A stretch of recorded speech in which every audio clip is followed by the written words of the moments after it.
Hello guys, welcome to Purnima's art Pratibha. তো আজকে আমরা মাটির গণেশ পেন্টিং করতে চলেছি। তার জন্য আমি নিয়ে নিয়েছি একটা মাটির গণেশ এবং তার উপরে আমি ফেব্রিক কালার করে নিচ্ছি। এখানে আমি যাই কালার ইউজ করেছি সবই ফেব্রিক কালার। এখন আমি হোয়াইট ফেব্রিক কালার ইউজ করছি। হোয়াইট কালারটা পুরোটা শুকিয়ে যাওয়ার পর এবার আমি স্কিন কালার করব। তার জন্য আমি ডিপিওলের সঙ্গে হোয়াইট এবং রেড মিশিয়ে নিয়েছি।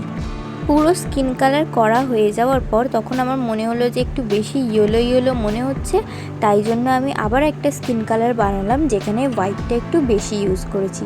তো তোমরা দেখতেই পাচ্ছ আমি যে পরের স্কিন কালারটা বানিয়েছি সেখানে হোয়াইটের ভাগটা বেশি। এবার আমি সেই স্কিন কালারটা পুরো মুখে আর বডিতে করে দেব। আর আমি যাই মেটেরিয়ালস ইউজ করেছি সব আমি ডেসক্রিপশনে মেনশন করে দেবো, তোমরা প্লিজ চেক আউট করে নিও। পুরোপুরি স্কিন কালারটা হয়ে যাওয়ার পর এবার আমি কানের কালারটা করব। এখানে আমি অরেঞ্জের সাথে সামান্য একটু পিঙ্ক মিশিয়ে এই কালারটা পেয়েছি, এই কালারটাই আমি এখন ইউজ করব। তারপরে ধার দিয়ে একটা রেড কালারের বর্ডার দেব এবং এই কালারটার সঙ্গে জল দিয়ে ভালো করে মিক্স করে শেড দিয়ে দেব।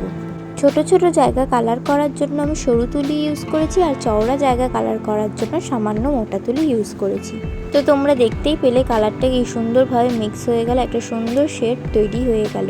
এইভাবেই আমি কানটা কমপ্লিট করে নেব। যেই কালারটা দিয়ে আমি কানের কালারটা করেছিলাম সেই কালারটা দিয়েই আমি গণেশ ঠাকুরের বডির পুরো শেডটা দেবো। যেরকম আমি এখন চোখের ওপরে করছি, প্রথমে ভালো করে কালারটা দিয়ে নিয়ে সেটাকে জল দিয়ে সুন্দর করে মিশিয়ে নিতে হবে। প্রয়োজন অনুযায়ী তোমাদেরকে শেডিংটা দিতে হবে। যেখানে ধরো তোমরা বেশি দিতে চাও শেডটা সেখানে বেশি দেবে, আর যেখানে কম দিতে চাও সেখানে ভালো করে জল দিয়ে সেটাকে ব্লেন্ড করে মিশিয়ে নেবে। আমিও এই প্রসেসটা ফলো করে পুরো কালারটা কমপ্লিট করেছি। কিছু কিছু গণেশ ঠাকুরের ফটো এমন আছে দেখলে পুরো এইচডি লুক আসে আর গায়ের মধ্যে এরকম টাইপেরই শেড থাকে।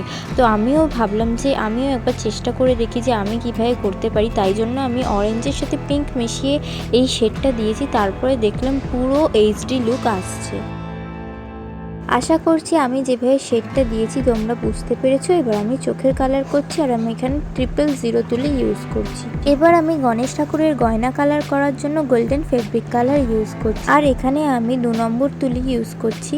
পুরোপুরি গয়নাগুলোকে গোল্ডেন কালার করা হয়ে গেলে এর মধ্যেও আমি কিছু ডিটেলিংস অ্যাড করব। তো বন্ধুরা, আমি এখানে বলে রাখি তোমরা আমার চ্যানেলে আর্ট অ্যান্ড ক্রাফট রিলেটেড নানান ধরনের ভিডিও দেখতে পারবে। আমি সবসময় চেষ্টা করি একটা ভিডিওতে যাতে আর্টও থাকে এবং ক্রাফট। যেমন এই ভিডিওতে আমি দেখাচ্ছি একটা গণেশকে কিভাবে তোমরা কালার করে সুন্দরভাবে ঘরে সাজিয়ে রাখতে পারবে।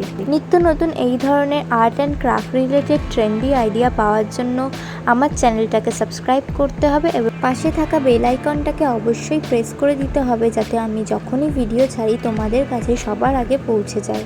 ডিটেলিংস অ্যাড করার জন্য আমি গয়নার ডিজাইন অনুযায়ী সেই জায়গাগুলোতে ব্রাউন কালার ইউজ করেছিলাম। প্রথমে আমি হালকা ব্রাউন কালার ইউজ করেছিলাম, কিন্তু তারপরে দেখলাম সেটা ততটাও প্রমিনেন্ট হচ্ছে না যতটা আমি চাই, তাই জন্য পরে আমি ডিপ ব্রাউন কালার ইউজ করেছি। তো তোমরা দেখতেই পাচ্ছ ডিপ ব্রাউন কালার ইউজ করার পর গয়নাগুলো কতটা প্রমিনেন্ট হয়েছে। এবার আমি ধুতির কালার ইয়েলো কালার করছি। এখানে আমি লেমন ইয়েলো কালার ইউজ করেছি এবং তারপরে আমি অরেঞ্জ কালার ইউজ করেছি শেড দেওয়ার জন্য। প্রথমে আমি ধুতির প্রত্যেকটা ভাঁজে অরেঞ্জ কালার ইউজ করে সেটাকে ইয়েলো কালারের সঙ্গে ভালোভাবে ব্লেন্ড করে দিচ্ছি। এই ভিডিওটা এডিট করতে গিয়ে আমাকে অনেক প্রবলেম ফেস করতে হয়েছে, কারণ আমি এই জিনিসটা এত মন দিয়ে কালার করছিলাম, কখন ক্যামেরার নিচে আমার মাথা চলে এসে আমি নিজেও বুঝতে পারিনি। তাই জন্য আমাকে অনেক কেটে কেটে তোমাদেরকে দেখাতে হয়েছে। যাই হোক, আমি তোমাদেরকে এই কালার করাটা যে দেখাতে পারছি এটাই আমার ভাগ্য ভালো। প্রথমে আমি অরেঞ্জ কালারটাকে ভালোভাবে ইয়েলো কালারের সঙ্গে ব্লেন্ড করে নিয়েছি।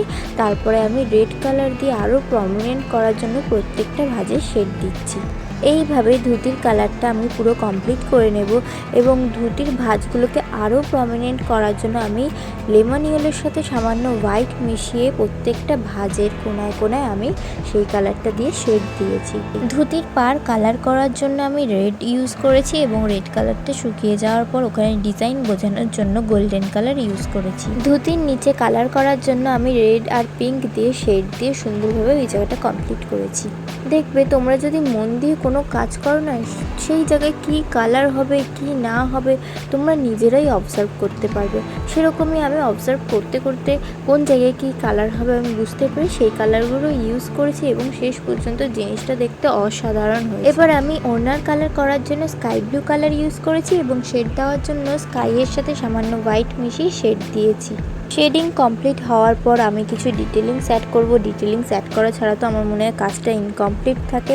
তো তোমরা দেখতে থাকো জিনিসটা শেষ অবধি কেমন দেখ। গণেশ ঠাকুরের বাহন মূষক রাজকে আমি কালার করার জন্য ব্রাউন কালার ইউজ করেছি, আর প্রমিনেন্ট করার জন্য ব্ল্যাক দিয়ে শেড দিয়েছি। গণেশ ঠাকুর যেই জায়গাটায় বসে রয়েছে সেই জায়গাটা কালার করার জন্য আমি ফার্স্টে পাউডার ভায়োলেট কালার ইউজ করেছিলাম, কিন্তু সেটা একদমই মানাচ্ছিল না, অন্যার সঙ্গে মিশে যাচ্ছিল কালারটা। তাই জন্য আমি কি করলাম, ব্রাউন কালারের সঙ্গে একটু ব্ল্যাক কালার মিশিয়ে নিলাম, একটা ডার্ক ব্রাউন কালার পেয়ে গেলাম। সেই কালারটাকে আমি অ্যাপ্লাই করেছি ওখানে।